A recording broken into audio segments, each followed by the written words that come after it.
9월도 이제 얼마 안 남은 것 같고 이제 완연한 가을로 향해 가는 것 같습니다. 세계 각국의 여러 가지 기상재해로 올 여름을 어떻게 보낼까 염려들이 많이 됐었는데 막 태풍이 2개나 큰 게 지나갔는데 다행히 전북 지역은 큰 피해가 없이 지나가서 참 감사가 되는 것 같습니다. 얼마 전까지 서늘했다가 갑자기 한여름 날씨가 되어서 막 덥다가 또 다시 추워졌다가 날씨가 막 오락가락 하는데 일교차가 심한 계절에 감기 조심하시면 좋을 것 같습니다. 오늘 말씀은 나의 주인은 누구신가라는 제목으로 성도님과 함께 교제 나누기를 원합니다. 얼마 전에 그 밤에 잠을 자는데 아이들이 이제 떠나서 아이들이 사용하던 그 침대가 있는데 어릴 때 사용했던 2층 침대가 있거든요.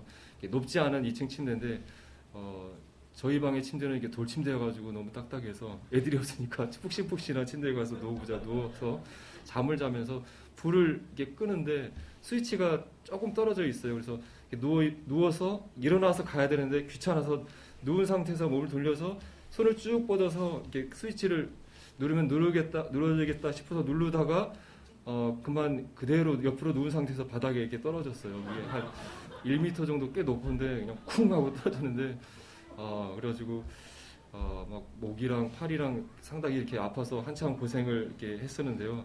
하여튼 낙상 사고가 저에게 일어났습니다.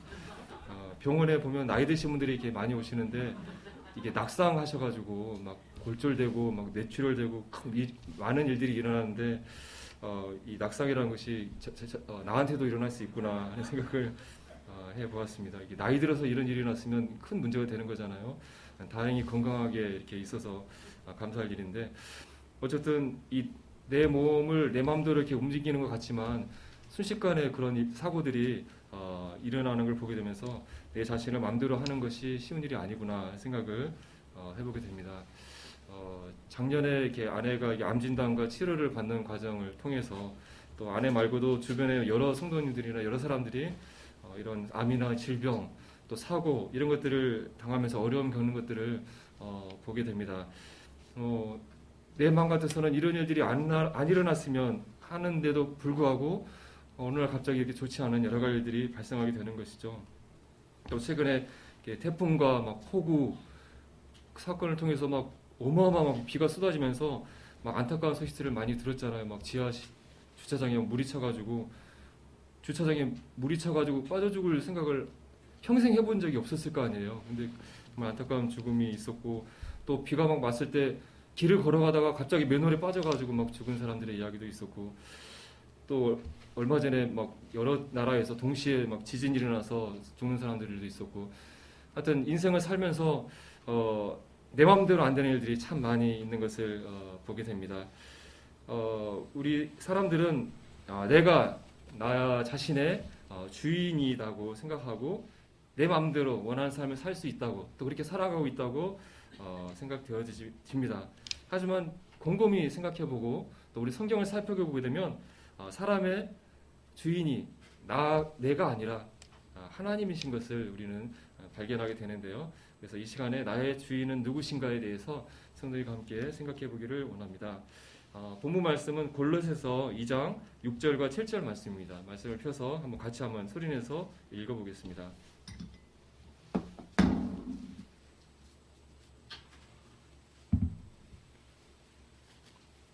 골로새서 2장 6절과 7절 말씀입니다. 신약성경 326쪽이 되겠습니다. 같이 한번 읽어볼까요? 시작. 그러므로 너희가 그리스도 예수를 주로 받았으니 그 안에서 행하되 그 안에 뿌리를 박으며 세움을 받아 교훈을 받은 대로 믿음에 굳게 서서 감사함을 넘치게 하라. 네, 너희가 그리스도 예수를 주로 받았으니 그 안에서 행하라는 이 말씀에 대해서 오늘 한 시간 성도님과 함께 생각해 보기를 원합니다.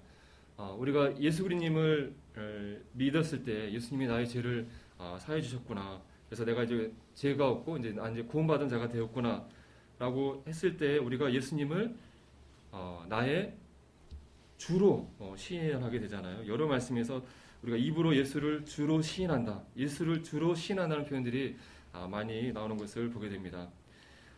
말로 예수님이 나의 주인이십니다. 시인하고 말로만 하는 것이 아니라 예수님을 정말 나의 주인으로 인정하고 그렇게 살아가는 것이 성도의 삶이라고 생각이 되어집니다.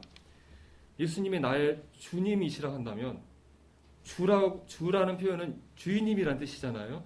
예수님이 나의 주인이시면 나는 그분의 어떤 그 사람이 되겠습니까? 그분의 종, 어떻게 보면 또 그분의 소유가 된다고 하는 것이죠. 우리가 하나님, 예수님을 다른 표현으로 주님이라고 표현하고 있지 않습니까?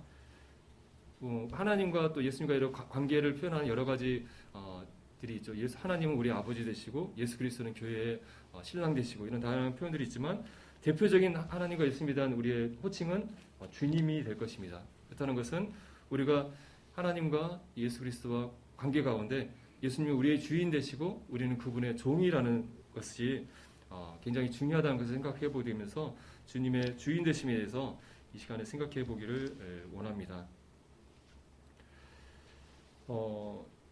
우리 사람이 자기 자신의 주인인가에 대해서 생각해 보기를 원합니다.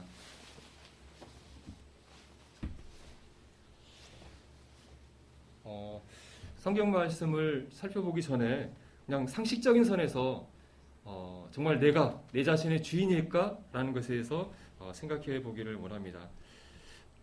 내가 어떤 것에 진짜 주인이라 한다면 내가 어떤 것에 주인이라 한다면 나는 어떤 것들을 할 수 있을까요? 어떤 그 물건, 소유물에 대해서 내가 주인이라면 그 물건을 이렇게 직접 이렇게 만들었거나 아니면 그 물건에 제값을 주고 샀을 때 내가 그 물건의 주인이 되고 그 나의 것이 되는 것이죠. 그렇게 됐을 때 내가 그 물건의 주인이라 한다면 마음대로 이 소유물, 물건에 대한 권리를 갖고 있기 때문에 그것들을 마음대로 다룰 수 있고 할 수 있는 그런 권리와 능력이 주인에게 있는 것이죠.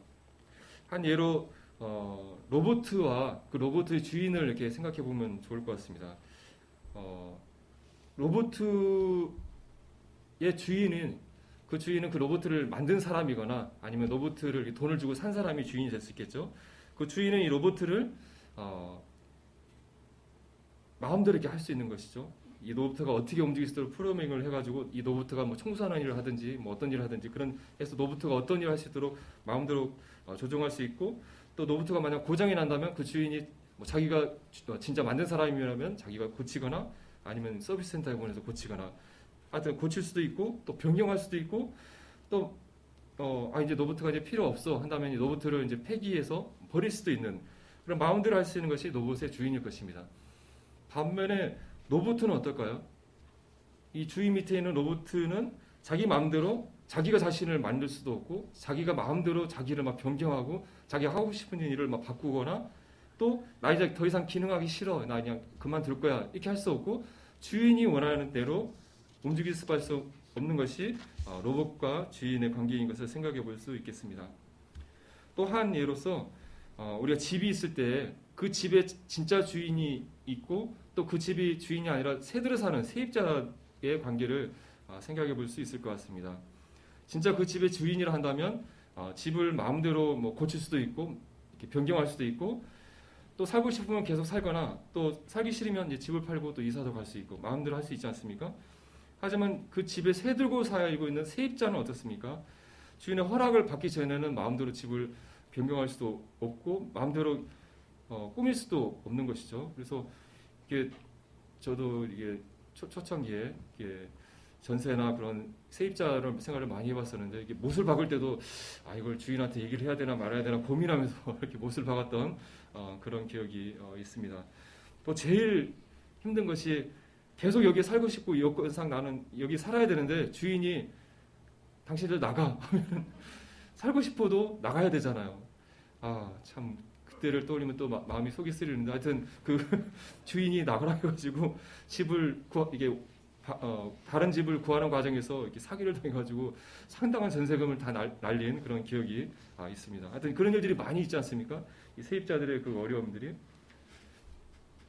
이런 예들을 생각했을 때 주인과 주인이 아닌 것의 차이들을 우리가 생각해 볼 수 있을 것 같습니다.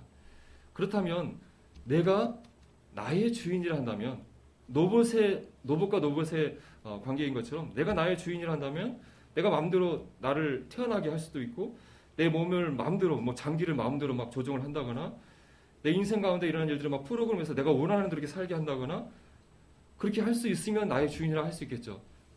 하지만 우리 인간은 어떻습니까? 내 마음대로 내가 태어날 수 있는 것도 아니고 내 몸의 장기를 마음대로 바꿀 수도 없고 병이 안 나기도 할 수 없고 암이 안 생기게 할 수도 없고 또 이 병이 났을 때 마음대로 고칠 수도 없고 조금 생각하면 내 마음대로 할 수 있는 것이 없다는 것을 생각해 보게 됩니다. 특히나 우리 인생을 살면서 안 죽고 계속 여기서 살고 싶은데 어떤 일정한 기간이 지나게 되면 이 인간의 몸을 떠나서 영혼이 이제 다른 곳으로 이사를 해야 되잖아요. 내 이 몸이라는 집의 주인이 아니기 때문에 참 주인이라면 내 마음대로 살 텐데 시간이 되면은 내가 여기 계속 이 육체 가운데 머물고 싶다 할지라도 진짜 주인이 나가라 하면은 나가게 되는 것을 보게 됩니다. 우리가 성경을 펼치지 않다 하더라도 인간이 정말 자신의 주인인가를 생각해 봤을 때 그렇지 않다는 사실을 우리는 생각해 볼 수 있을 것 같습니다. 만약 인간이 자신의 주인이 아니라 한다면 그럼 인간의 주인은 누군가를 우리는 살펴봐야 할 것입니다. 우리는 성경을 통해서 인간의 참 주인이 누구신지를 알 수가 있습니다. 어떤 물건의 참 주인은 그 물건을 직접 만들었거나 또 돈을 주고 그 제값을 산 사람이 그 물건의 주인이겠죠. 반대로 만들지도 않았는데 자기가 돈을 주지도 않았는데 그것을 훔쳐간 사람은 그런 사람을 뭐라고 얘기하죠? 도둑놈이죠. 그렇게 자기가 자기 것도 아닌데 훔쳐가서 자기 것처럼 하는 사람은 도둑인 거죠. 우리 사람을 지으신 분이 있다고 성경은 말씀하고 있습니다. 하나님이 자기 형상 곧 하나님의 형상대로 사람을 창조하시되 우리 인간은 저절로 생겨난 것이 아니라 우리 인간을 만드신 분이 계시다는 사실을 우리는 성경을 통해서 알게 되는 것이죠. 그분이 바로 하나님이시라는 것을 성경은 분명하게 말씀하고 있습니다. 하나님은 우리를 만드신 분, 지으신 분이기 때문에 우리의 참 주인이라고 인정할 수 있을 것입니다. 이사야서 43장 1절에서도 이스라엘을 향해서 야곱아 너를 창조하신 여호와께서 지금 말씀하시느니라. 이스라엘아 너를 지으신 이가 말씀하시느니라. 너는 두려워하지 말라. 내가 너를 구속하였고 내가 너를 지명하여 불러나니 너는 내 것이라. 여기에 야곱아, 이스라엘아 여기에 내 자신의 이름을 넣어서 읽어도 좋을 것 같습니다. 너를 창조한 여호와가 지금 말씀한다. 너를 지으신 이가 말씀한다. 내가 너를 지명하여 불러나니 너는 내 것이다. 너는 내 것이다고 이스라엘에게만 해당되는 말씀이겠습니까? 이 지구상에는 모든 사람에게 해당되는 말씀이고 바로 나에게도 해당되는 말씀인 것이죠. 너는 나의 것이다. 나는 내 것이 아니라 누구 것이라고요? 하나님의 것이라고 하나님은 분명하게 말씀하고 있습니다. 내가 너를 지었기 때문에 내가 너를 창조한 창조주이기 때문에 너는 내 것이다. 내가 너의 주인이라고 말씀하고 있는 것을 보게 됩니다. 또 구약에서는 여러 표현 가운데 토기장이와 토기의 비유를 통해서 창조주와 피조물의 관계를 이렇게 설명하고 있죠. 이사야서 64장 8절에서 여호와여 이제 주는 우리의 아버지이시니이다. 우리는 진흙이요 주는 토기장이시니 우리는 다 주의 손으로 지으신 것이니이다. 토기장이가 흙을 가지고 빚어서 예쁜 그릇들을 만들게 되잖아요.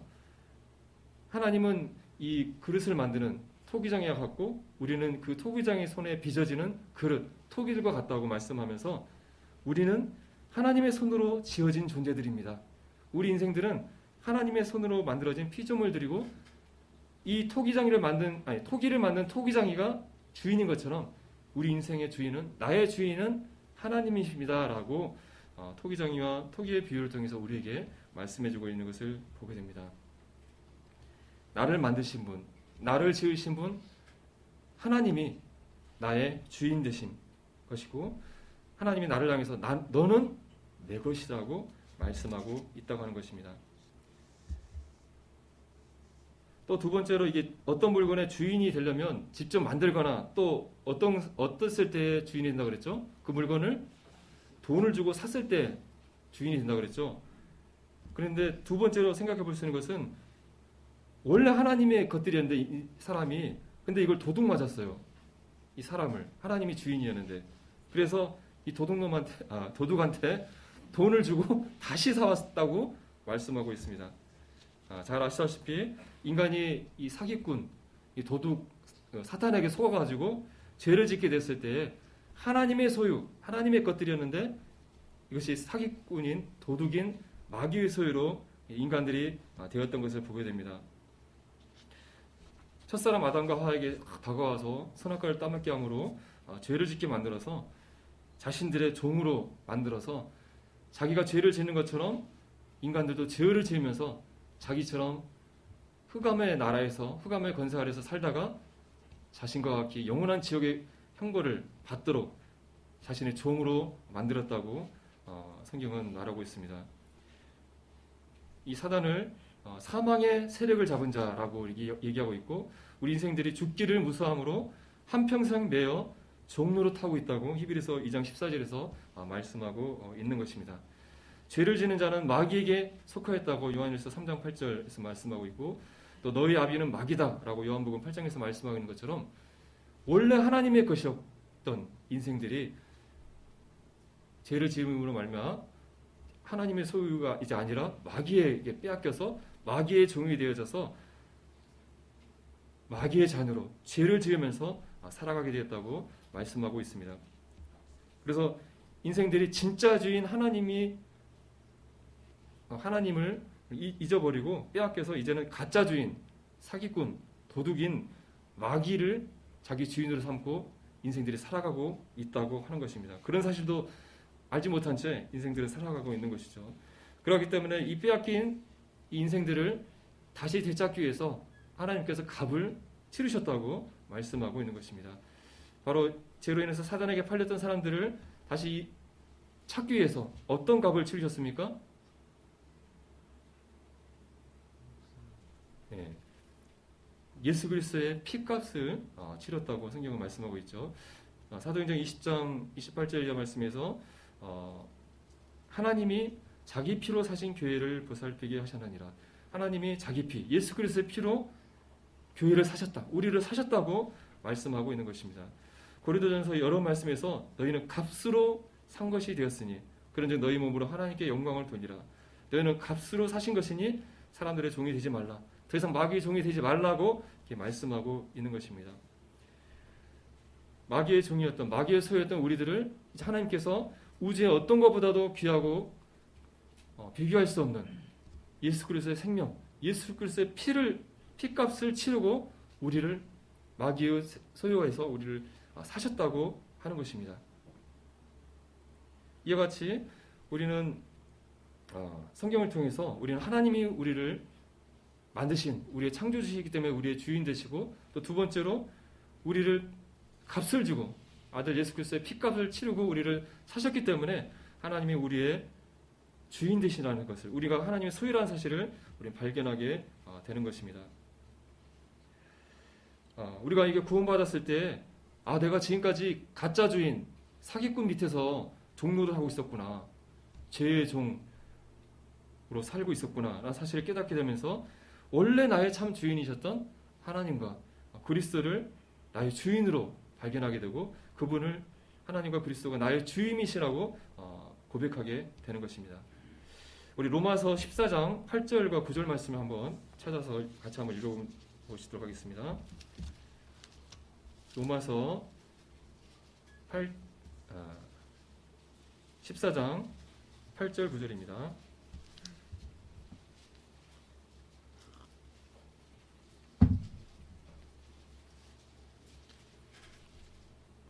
찾으시면 같이 한번 읽어보겠습니다. 시작. 우리가 살아도 주를 위하여 살고 죽어도 주를 위하여 죽나니 그러므로 사나 죽으나 우리가 주의 것이로다. 이를 위하여 그리스도께서 죽었다가 다시 살아나셨으니 곧 죽은 자와 산 자의 주가 되려 하심이냐. 우리가 사나 죽으나 우리가 주님의 것입니다. 우리를 다시 주님의 소유로 삼고 우리의 주인이 되시기 위해서 그리스도께서 우리를 위해서 죽으셨다가 다시 살아나셨다고 말씀하고 있습니다. 죽은 자와 산 자의 주인이 되시기 위해서 예수께서 십자가에서 죽으셨다가 부활하셨다고 하는 것입니다. 지금까지 우리의 주인이 누구신가? 우리를 지으시고 우리를 핏값을 치르고 사주신 하나님, 그리스도가 우리의 주인인 것에 대해서 생각해 보았습니다. 요즘 이렇게 애완 반려동물이라는 거예요. 그걸 많이 사람들이 키우잖아요. 그래서 주인을 막 따르고 예뻐하는 그런 동물을 볼 때 아주 이렇게 주인이 기뻐하고 막 맛있는 것도 사주고 꾸미고 막 하는 것들을 보게 되는데요. 하여튼 이 주인을 잘 섬기고 주인을 기뻐하는 애완동물을 볼 때 주인은 참 기뻐하는 것 같습니다. 그리고 또 주인을 충성되게 섬기는 그런 애완동물을 사람들이 정말 훌륭하다고 얘기하잖아요. 우리 옆에 오수의 의견 있지 않습니까? 주인을 목숨을 구하기 위해서 이렇게 불을 막 몸을 묻혀서 불을 껐던 그 개의 이야기. 하여튼 주인을 잘 섬기고 즐겁게 하는 그런 애완동물은 주인의 칭찬과 주인에게 기쁨을 주는 동물인 것 같습니다. 근데 반대로 주인에게 해를 끼치거나 심지어 주인을 이렇게 물어 죽인 그런 뉴스를 볼 때마다 사람들은 막 분노하면서 저런 짐승 같은 짐승이니까 짐승 같은 어쨌든 아주 정말 말도 안 돼. 어떻게 자기 주인을 물어 죽여? 하면서 엄청 분노를 참지 못하게 되는 것이죠. 성도님들도 집에 이렇게 애완동물들 이렇게 키우시는 성도님들 계실 텐데 주인이 잘 따를 때 아주 이뻐하고 하지만 이렇게 말도 안 듣고 하면은 그 야단치고 막 그러지 않습니까? 그런데 하나님이 우리의 주인 되시는데 우리 인생들이 자신의 주인 되신 하나님을 주인으로서 잘 섬기고 따라야 하는데 안타깝게도 그렇지 못하는 것 같습니다. 특별히 우리 구약의 하나님의 선민이었던 이스라엘 백성은 특히나 그러하지 못했던 것 같습니다. 그래서 이사야서 1장 3절에서 소도 자기 주인을 알고 나귀도 자기 주인의 구유를 알건만은 이스라엘은 알지 못하고 내 백성은 깨닫지 못하는구나. 소도 자기 주인을 알아보고 나귀도 주인을 알아보고 따르는데 저 짐승들도 자기 사람 주인을 알아보고 따르고 좋게 하는데 이 이스라엘 이 나의 백성이라고 하는 선민이라는 이스라엘 이 백성들은 진짜 주인 나를 알아보지 못하는구나 하면서 땅을 치면서 한탄하는 하나님의 모습을 보게 됩니다. 이스라엘 백성만 그러할까요? 구원받은 신약시대에 우리도 마찬가지로 구원받았다 할지라도 이 이스라엘 백성, 짐승과도 못한 이 이스라엘 백성과 같은 주의 하나님을 예수 그리스도를 주인으로 잘 섬기지 못하는 삶을 살 가능성이 우리에게도 있지 않나 생각을 해보게 됩니다. 마태복음 7장 20절에 나더러 주여 주여 하는 자마다 다 천국에 들어갈 것이 아니요 다만 하늘에 계신 내 아버지의 뜻대로 행하는 자라야 들어가리라 이런 말씀이 있습니다. 주여 주여 하는 자마다 다 천국에 들어가는 것이 아니다. 아버지의 뜻대로 행하는 자라야 들어간다. 구원 측면에서 여기서 말하는 아버지의 뜻은 예수 그리스도를 믿고 구원받는 것을 얘기하는 것이죠. 하지만 이 말씀을 우리 성도들에게도 적용할 수 있지 않았다고 생각이 되어집니다. 말로만 주여 주여 하는 것이 아니라 정말 삶 가운데 정말 주님으로 행하는 삶을 살아야지 정말 주님께 기쁨을 줄 수 있다고 하는 것이죠. 교회에 와서는 주님 하면서 이렇게 정말 주님의 멋진 종처럼 교회에서는 이렇게 있다가 교회 밖으로 딱 나가는 순간 싹 잊어버리고 내가 내 삶의 주인이 돼서 하나님이 주인인 것은 까맣게 잊어버리고 원래의 모습대로 내가 내 삶의 주인인 대로 마음껏 내 마음대로 살아가고는 있지 않는가 생각해 보게 되는 것입니다. 하나님이 또 예수 그리스도가 나의 주인이시라면 그럼 과연 어떻게 살아야지 되는 것인가 생각을 해보게 됩니다. 우리가 말로는 여기 계신 성도님들은 다 입으로 주님 말씀하고 있잖아요.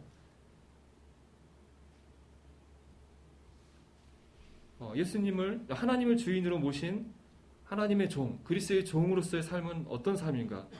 것을 생각해 보기를 원합니다. 혹시 여기 계신 성도님 가운데 이게 종살이나 노예 생활을 혹시 해보신 성도님이 계십니까? 이게 종이라는 표현이 우리 현대인한테는 참 와닿지 않는 단어인 것 같아요. 왜냐하면 과거에는 실제로 이런 신분 제도 차이가 있고 이런 종 생활을 하는 것들이 있었잖아요. 하지만 우리는 다 자유인이고 하기 때문에 종이 뭘까, 종의 삶이 무엇일까에 대해서 잘 인식하기가 좀 어려운 것 같습니다. 종의 삶이란 무엇일까? 생각을 해볼 때 이게 우리 사극 같은 거 보면 왕이 있고 왕의 신하들이 있잖아요. 또 어떤 양반 집안에 그런 주인이 있고 그 집안에 이런 많은 노비들이 막 있고 그들의 삶을 생각해 보면 좋을 것 같습니다. 또 현대에 와서도 이런 주인과 종의 삶의 모습들이 많이 있는 것 같습니다. 회사에 가게 되면 주인이 그 회사 주인과 그 밑에 있는 직원들 간에 주인과 종의 삶의 모습들이 나타나지 않습니까? 또 군대를 가신 성도님들은 군대에서 위에 있는 상사와 또 그 밑에 부하로서 삶을 살으시면서 종의 삶, 부하의 삶이 어떤 것인지 조금씩은 체험해 보셨을 거라고 생각이 되어집니다. 종의 삶은 무엇일까 생각해 봤을 때 가장 간단히 말해서 자기 마음대로 사는 것이 아니라 주인의 뜻대로 사는 것이 종의 삶이 아닐까 하는 생각을 해보게 됩니다. 자신은 마음대로 쉬고 싶고 뭐 다른 일 하고 싶고 뭐 하고 싶지만 주인이 이리 오너라 하면 불려가가지고 이거 해라 하면 이거 하고 저거 해라 하면 저거 하고 자신이 하기 싫더라도 주인이 원하는 것, 주인이 바라는 대로 살아가는 것이 종의 삶이 아닌가 생각이 되어집니다.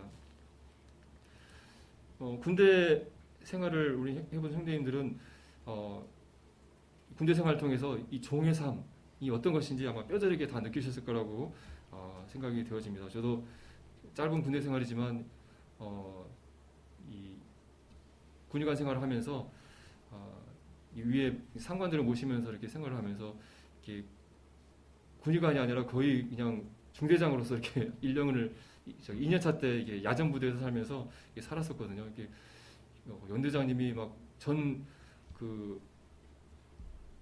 간부들이 밑에 있는 병사들의 삶을 알아야 된다고 하면서 그 서해안에 이렇게 초소들이 있는데 다 한 번씩 순서를 정해가지고 다 야간에 초소에 가서 하루 종일 같이 날을 새면서 이렇게 같이 얘기를 나누면서 살펴보라고 하더라고요. 군의관도 가라 해가지고 이렇게 밤에 가가지고 초소에 앉아가지고 같이 보초를 서면서 살았던 도 있고, 하여튼 테니스를 좋아하시니까 맨날 주말이면 끌려가가지고 같이 맨날 테니스를 치고 있고, 하여튼 피곤한 삶을 이렇게 살았었는데 이것도 주님의 그 종으로서 삶을 연단하는 과정이 아니었을까 하는 생각을 해보게 됩니다. 어쨌든 종의 삶은 자신이 원하는 대로 사는 것이 아니라 주인이 원하는 삶, 주인이 바라는 삶을 사는 것이 종의 삶이라고 할 수 있을 것입니다. 고린도후서 5장 15절에서 그가 모든 사람을 대신하여 죽으심은 살아있는 자들로 하여금 다시는 그들 자신을 위하여 살지 않고 오직 그들을 대신하여 죽었다가 다시 살아나신 이를 위하여 살게 하려 함이라. 이 말씀이 종의 삶이 무엇인지를 가장 간결하게 잘 보여주는 말씀이라고 생각되어집니다.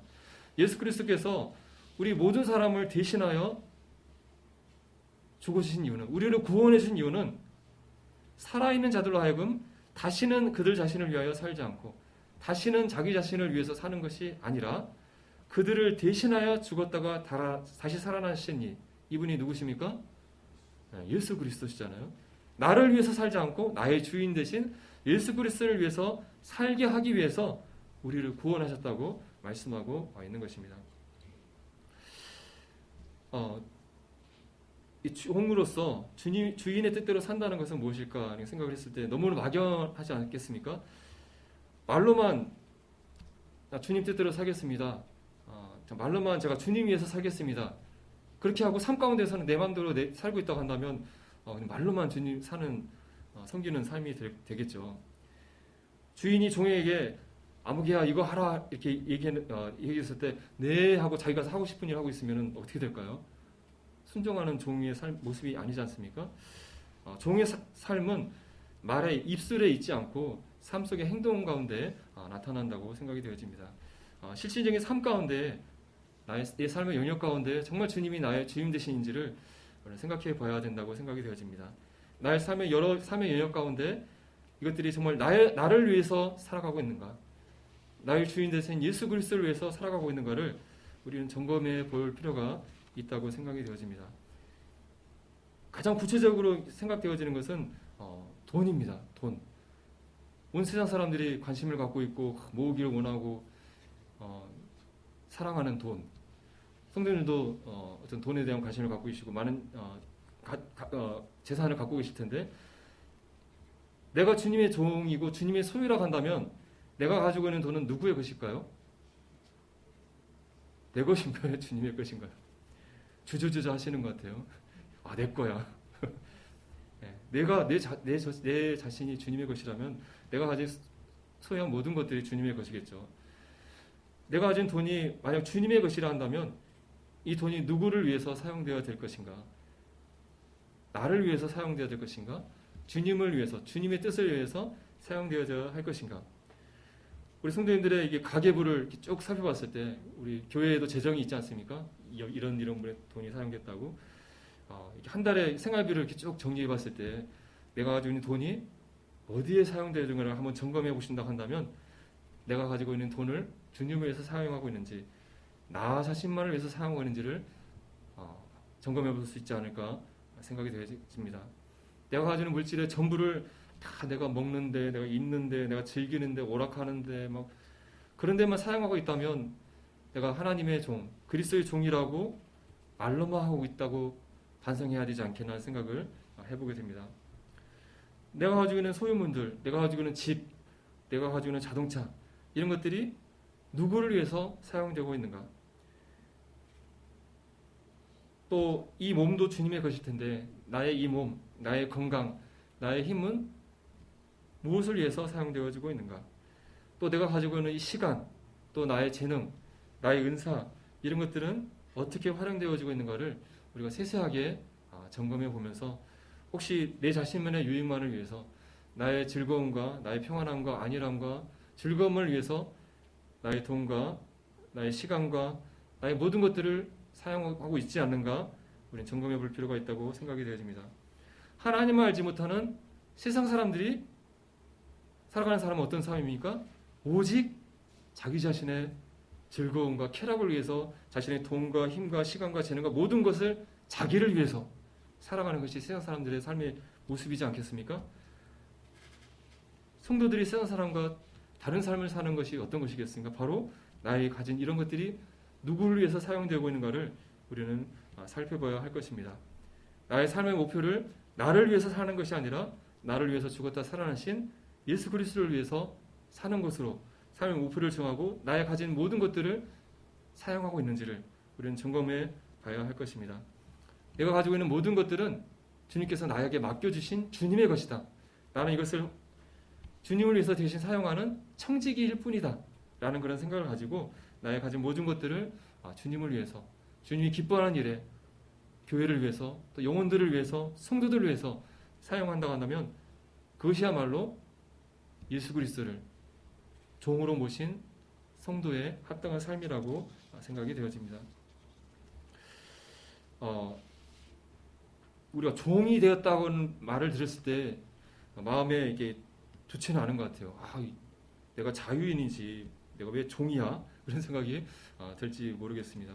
종이라 한다면 자유도 없고 고단하고 힘들고 불행한 삶이 아닐까? 그런 생각을 할 수가 있지 않겠습니까?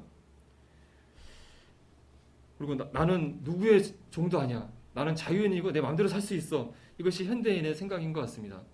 하지만 앞에서 말씀드렸지만은 우리 인생은 하나님 아니면 사단의 종으로, 누군가의 종으로 살아가고 있다고 하는 것입니다. 하나님의 종이냐, 사단의 종이냐의 다를 따름이지 우리는 누군가의 종으로 살아가고 있다고 하는 것입니다. 우리가 이전에 섬겼던 옛 주인, 사단은 어떤 존재였습니까? 한마디로 나쁜 주인이었죠. 진짜 주인도 아닌데 하나님부터 빼앗은 가짜 주인이었고 도둑놈이었고 사기꾼이었던 것이죠. 현대에서 이렇게 노예 생활하는 것을 생각했을 때 대표적인 제 마음 가운데 생각났던 것은 신한 염전 노예가 이렇게 떠올랐습니다. 성도님도 뉴스를 통해서 이렇게 보셨을 텐데 몰래 막 데려다가 먹을 것도 안 주고 막 학대하면서 막 일 부려먹는, 거기서 막 노예 생활하는 사람들의 아주 참상을 뉴스를 통해서 봤었는데, 사단이 그런 나쁜 주인의 모습이 아닐까. 사람들을 뺏어가지고 자신의 종으로 막 부려먹으면서 괴롭히다가 끝내는, 멸망시키는 것이 사단의 목적인 것이죠. 이런 과거에는 이런 무당이나 무속신앙 또 이방 신들을 통해서 사람들을 이렇게 막 실제로 막 종처럼 부려먹고 괴롭혔다고 한다면, 현대에는 전략을 사단이 바꿨다고 생각이 되어집니다. 막 종처럼 부려먹는 것이 아니라 사람들에게 거짓말을 해서 너는 네 인생의 진짜 주인이야. 자유로운 삶을 살아야 돼. 네가 하고 싶은 대로 살아. 하나님 따위는 잊어버려. 요즘 욜로 라이프라는 것이 유행하지 않습니까? 인생을 즐겨라. 이 인생을 즐겨. 너의 즐거움과 쾌락을 위해서 오늘을 살아. 이 자신이 길이고 진리고 법이야. 네 마음대로 살아. 이게 진짜 행복이야. 사람들에게 이런 거짓말을 통해서 사람들이 마침 나는 정말 자연이고 내 마음대로 하고 사니까 정말 행복해 하면서 거짓 행복과 거짓 자유 가운데 살다가 결국은 자신처럼 영원한 지옥 가운데 멸망하도록 하는 것이 이 가짜 주인, 악한 주인 사단의 현대인의 전략이라고 생각이 되어집니다. 요한복음 10장 10절에서 도둑이 오는 것은 도둑질하고 죽이고 멸망시키려는 것뿐이요 내가 온 것은 양으로 생명을 얻게 하고 더 풍성히 얻게 하려는 것이니라. 이 도둑인 사탄은 이 사람들을 도둑질해서 결국은 죽이고 멸망시키는 것이 이 가짜 주인, 이 나쁜 주인 사탄의 목적이라고 하는 것입니다. 근데 이 세상 사람들은 이 가짜 주인, 사단의 종이 되어서 사단의 종으로 사는지도 모르고 행복해 즐거워하면서 하루하루를 즐기며 살다가 그 마지막엔 사단이 원하는 대로 영원한 멸망 가운데 들어가는 것이 하나님을, 참된 주인 하나님을 종으로 모시지 않고 사는 현대인의 마지막이라고 생각이 되어집니다. 하지만 진짜 주인 예수 그리스도를 주인으로 모신 우리는 어떻습니까? 내가 온 것은 양으로 생명을 얻게 하고 더 풍성히 얻게 하려는 것이라. 나는 선한 목자라. 선한 목자는 양들을 위하여 목숨을 버리거니와. 이 가짜 주인, 이 나쁜 주인에 반해서 우리의 주인 되신 예수 그리스도 하나님은 너무나 좋으신 주인이신 거죠. 선한 목자다. 나는 선한 목자다. 너희들에게 생명을 얻게 하고 더 풍성히 생명을 얻게 하기 위해서 내가 너희들에게 위해서 목숨까지 내어놓는다고 말씀하고 있는 것입니다.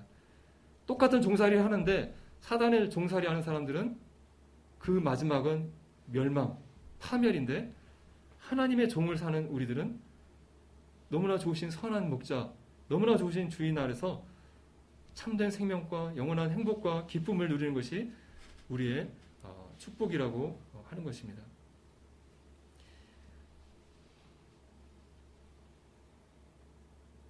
이런 좋은 주인을 둔 종의 행복이 무엇일까 이렇게 생각을 해보았습니다. 첫 번째로는 이런 좋은 주인의 그런 책임 아래, 관리 아래 정말 좋은 돌봄을 받는다고 생각을 해보았습니다. 앞에 애완동물의 예를 들었었는데, 애완동물이 정말 좋은 주인을 만나면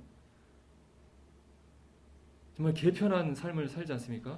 그 사람들보다 더 편한 삶을 살지 않습니까?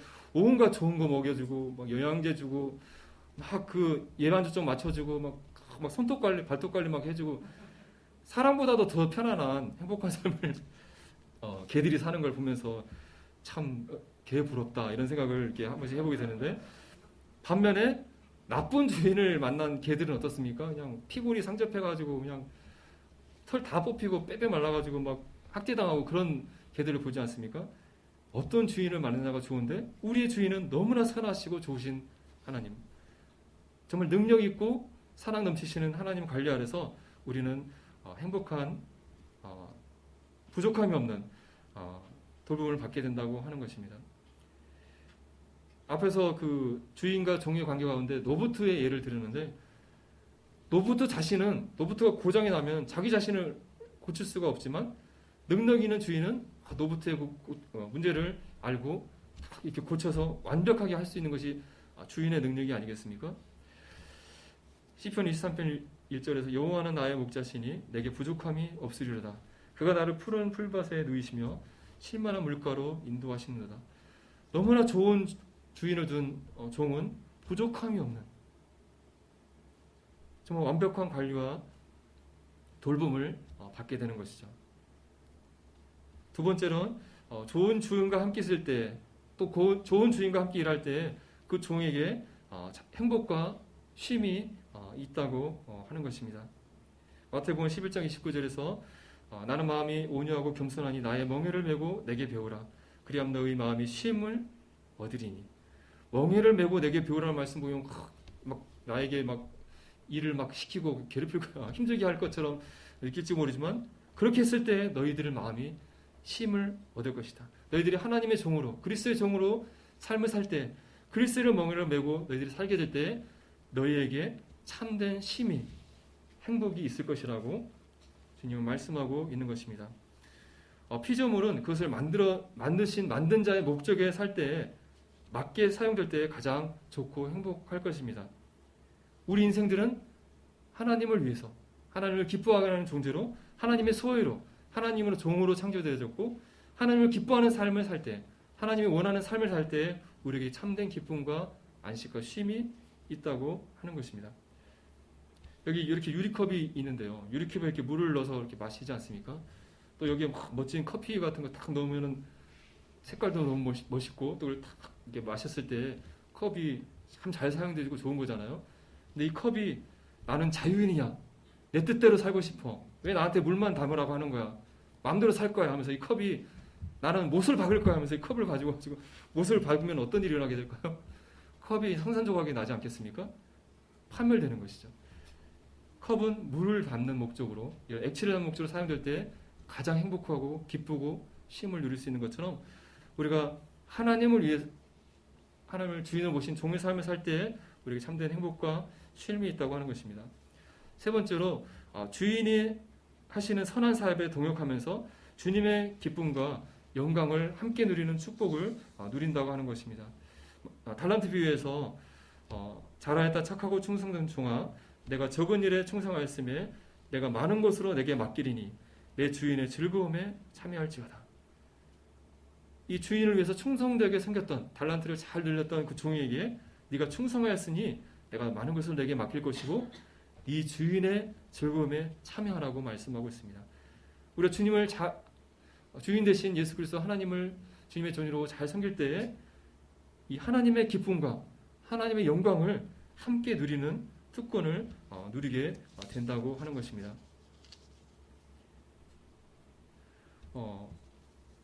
이 종, 부하도 누구의 부하, 누구의 종이냐가 중요한 것 같습니다.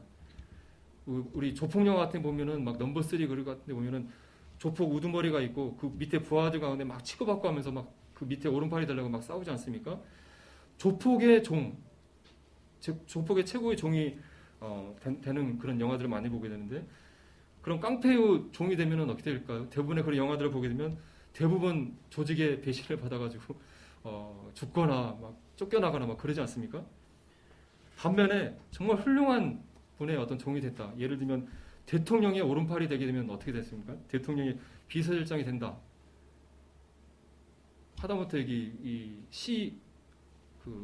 도지사나 시장의 오른팔이 된다.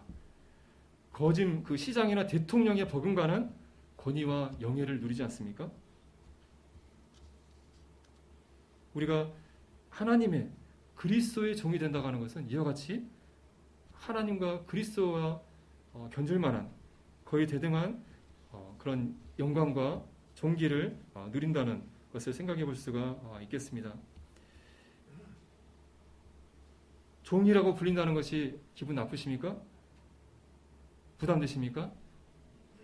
예수 그리스도께서도 하나님의 종이라고 불렸던 사실을 성도님은 잘 아실 것입니다. 이사야서 42장 1절에 내가 붙드는 나의 종, 내 마음에 기뻐하는 자, 곧 내가 택한 사람을 보라. 내가 나의 영을 그에게 주었은즉 그가 이방의 정의를 베풀리라. 하나님의 아들 예수 그리스도도 하나님의 종으로 불리셨고, 실제로 하나님의 종으로서 삶을 사셔서 자신의 뜻이 아니라 아버지 하나님의 뜻을 순종하면서 하셔서 이 땅에 오셔서 하나님을 기쁘게 하기 위해서 십자가에 나아가셔서 우리를 위해서 대신 죽어주지 않으셨습니까? 하나님의 아들이 하나님의 종으로 불렸고 종의 삶을 살았다 한다면 하물며 피조물인 우리는 어떠한 삶을 살아야 하겠습니까? 하나님의 사람들이 불려진 명칭들이 다니엘 같은 경우도 하나님의 종 다니엘, 모세도 하나님의 종 모세. 바울은 어떤 종이라고 자신을 소개했을까요? 예수 그리스도의 종 바울. 야고보는 혹시 어떻게 소개했을까요?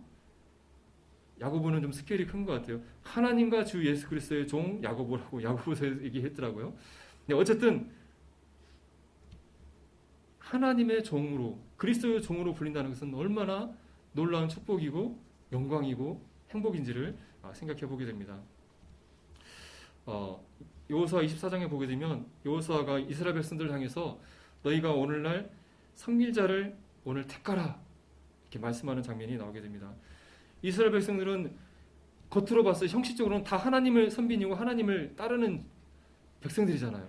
그럼에도 불구하고 이스라엘 백성들을 향해서 만일 여호와를 섬기는 것이 너에게 좋지 않게 보이거든 너희 조상들이 강 저쪽에서 섬기던 신들이든지 또는 너희가 거주하는 땅에 있는 아모리 족속의 신들이든지 너희가 섬길 자를 오늘 택하라. 너희가 하나님 섬기기를 싫다면 이방 족속이 섬기는 이방 신을 섬기려면 섬겨봐라. 하지만 오직 나와 내 집은 여호와를 섬기겠다고, 오직 우리 가족은 하나님을 나의 주인으로 섬기겠다고 도전하는 것을 보게 됩니다. 하나님의 선민들에게 이러한 도전을 하는 여호수아의 모습을 보게 되면서 구원받은 성도들이 할지라도 우리가 은혜로 구원받지만 그리고 구원받을 때 예수님을 주라고 고백을 하지만 실제로 삶 가운데 정말 주님을 주로 인정하고 주님으로 믿는 삶 가운데 실천하는 삶을 사는 것은 또 별개의 문제이고 우리의 결단과 선택이 필요하다고 생각이 되어집니다. 저절로 주님을 종으로 섬기는 삶이 저절로 사라지는 것은 아닌 것 같습니다. 내가 하나님의 종으로 그리스도 종으로 섬기는 삶을 살겠다는 우리의 결심과 결단이 우리에게 필요한 것 같습니다. 말씀을 맺도록 하겠습니다. 오늘 이 시간에 하나님께서 우리 인생들을 지으신 분이고 또 우리 구원받은 성도들을 핏값으로 사신 분이시기 때문에 우리는 하나님과 그리스도의 종이시고 그분은 우리의 주인이라는 사실을 생각해 보았습니다. 우리는 마땅히 주님을 주님이라 고백하고 그에 합당한 삶을 살아야 하는데 과연 그렇게 살고 있는지를 생각해 보았으면 좋겠습니다. 너희가 그리스도 예수를 주로 받았으니 그 안에서 행하라고 말씀하고 있는데 그 안에서 행한다는 것은 구체적으로 예수 그리스도를 주로 고백하고 주로 섬기는 종의 삶을 사는 삶을 살고 있느냐를 칭한다고 생각이 되어집니다. 우리가 말로만 교회 안에서만 주님을 주님이라고 고백하는 것이 아니라 교회 밖에서 삶 가운데서 주님을 주인으로 실제로 인정하고 그에 알맞는 종의 삶을 우리가 살기를 소원합니다. 나의 것이 내 것이 아니라 주님의 것이라고 인정하고 주님께 드려진다 한다면 우리 삶 가운데 변화와 삶의 능력이 나타날 것이라고 믿습니다. 또 우리 교회가 변화될 것이라고 믿습니다. 우리가 주님이 오심이 가깝다고 얘기하고 있는데 우리가 주님을 섬길 수 있는 시간과 기회가 얼마 많지 않은 것 같습니다. 우리가 주님이 정말 나의 주님이라는 사실을 다시 한번 생각해보고 내가 주님의 종으로서 삶을 내가 정말 살아가고 있는가를 생각해보면서 우리의 남은 삶을 주님을 주로서 섬기는 종의 삶을 우리가 힘있게 살아갈 때에 나와 우리 교회 안에 변화와 역사가 일어나기를 소원하면서 말씀을 맺겠습니다. 네, 감사합니다.